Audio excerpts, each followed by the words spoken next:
सध्या देशभरात गाजत असलेल्या या प्रकरणात रोज नवे नवे खुलासे आणि चेहरे समोर येत आहेत। याच प्रकरणात नुकताच एक नवा चेहरा समोर आलाय आणि तो चेहरा म्हणजे भौतिकशास्त्राची प्राध्यापिका मनीषा हवालदार।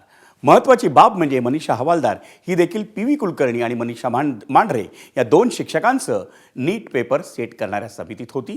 त्यामुळे प्रश्न हा पडतो की देश पातळीवरील नीट परीक्षेचे पेपर सेट करण्यासाठी पुणे या एकाच शहरातील 3 शिक्षकांची नियुक्ती कशी काय करण्यात आली, पाहूयात त्याच संदर्भातला एक special report. P V. Kulkarni, Manisha Mandhare आणि मनीषा हवालदार नीट पेपरफुटी प्रकरणात अटकेत असलेले पुण्यातले हे 3 शिक्षक।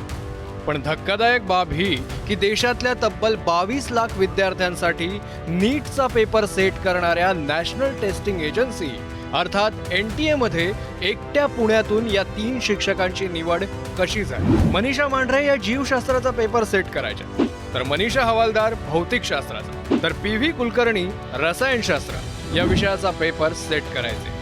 आणि हे तिघेही शिवाजीनगर, डेक्कन आणि बुधवार पेठ या पुण्यातल्या अवघ्या 2 ते 3 किलोमीटर परिसरातले। इतका मोठा आपला खंडप्राय देश, ज्यात हे 3 विषय शिकवणारे हजारो शिक्षक असं असताना फक्त पुण्यातील शिक्षकांचीच निवड NTA वरती का करण्यात आली?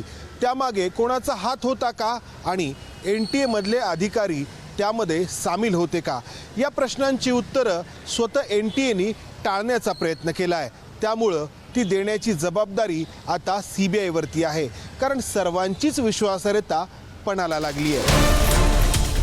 आता या नीट पेपर फुटी प्रकरणातील ही वेगळी लिंक पहा। आधी मनीषा वाघमारे, मग मनीषा मांढरे आणि आता मनीषा हवालदार। नीट पेपर फुटी प्रकरणात CBIनं आणखी एका मनीषाला अटक केली आहे। यावेळी अटक झालेल्या मनीषा हवालदार या पुण्याच्या बुधवार पेठेतील शेठ हिरालाल सराफ प्रशालेत गेली 34 वर्ष भौतिकशास्त्र शिकवत होत्या। पण NTA मध्ये त्या भौतिकशास्त्राचा पेपर सेट करत होत्या किंवा त्यांची NTA मध्ये नियुक्ती झाली होती याची माहिती महाविद्यालयातील कुणालाही नव्हती। तुम्हाला कधी संशय आला नाही का अशा पद्धतीने हे पेपर लीक होत आहेत, हे सगळं होतंय, ते ह्याच्यात कोण आहे काय? नाही, त्यांचं वर्तन आमच्या ठिकाणी तर आम्हाला असं कधीच जाणवलेलं नाही आहे की ते अशा प्रकारे काय करतायत किंवा काय। रेग्युलर येणं, शिकवणं, घरी जाणं, आणि शिक्षक एवढे मोठे कर्मचारी, एवढा मोठा स्टाफ आहे आमचा, त्यामुळे इंडिव्हिज्युअल लक्ष आम्ही कधी अशा प्रकारे दिलं नाही। जर तशा प्रकारचं कुठून जर आम्हाला माहिती असते की त्यांची निवड ह्याच्यासाठी झालेली आहे तर खरं तर आम्ही थोडंफार लक्ष ठेवण्याचा प्रयत्न नक्कीच केला असता। परंतु शिक्षिका म्हणून त्या अतिशय चांगल्या प्रकारे काम करत होत्या, त्यामुळे अशा गोष्टीमध्ये आम्ही कधी त्यांच्यावर लक्ष ठेवलं नाही किंवा लक्ष दिलेलं नाही ना आमच्या लक्षातही कधी गोष्ट आलेली नाही आहे। नीट पेपर फुटीची व्याप्ती दिवसेंदिवस वाढत चालली आहे। पेपर फोडणारे, त्यांची विक्री करणारे सध्या अटकेत आहेत, तर ज्यांनी स्वतःच्या मुलांसाठी पेपर विकत घेतला असे पालकही चौकशीच्या फेऱ्यात अडकले आहेत। इतकंच नव्हे तर पुणे, लातूर आणि इतर शहरातले अनेक डॉक्टर्स आणि क्लास चालक यांची CBI कडून चौकशी सुरू आहे। महत्त्वाचं म्हणजे CBI कडून या प्रकरणाचा तपास देशातील वेगवेगळ्या शहरांमध्ये होत असला तरी या घोटाळ्याचा केंद्रबिंदू मात्र पुणेच असल्याचं एव्हाना स्पष्ट झालंय।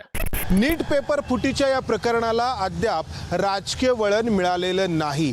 मात्र इतकं मोठं कारस्थान राजकीय हस्तक्षेपाशिवाय रचता येऊ शकतं का? दबक्या आवाजात या प्रश्नाची चर्चा सुरू आहे। NTAचे संचालक पवन कुमार शर्मा आणि महासंचालक अभिषेक सिंग यांनी या प्रश्नांची उत्तरं देण्याचं टाळत हात झटकण्याचा प्रयत्न केलाय। पण हे किती काळ होऊ शकेल? गेलेला विश्वास जर पुन्हा मिळवायचा असेल तर CBIला खोलात जाऊन तपास करावाच लागेल। कॅमेरामन विजय राऊत, समंदार गोंजारी, ABP माझा, पुणे।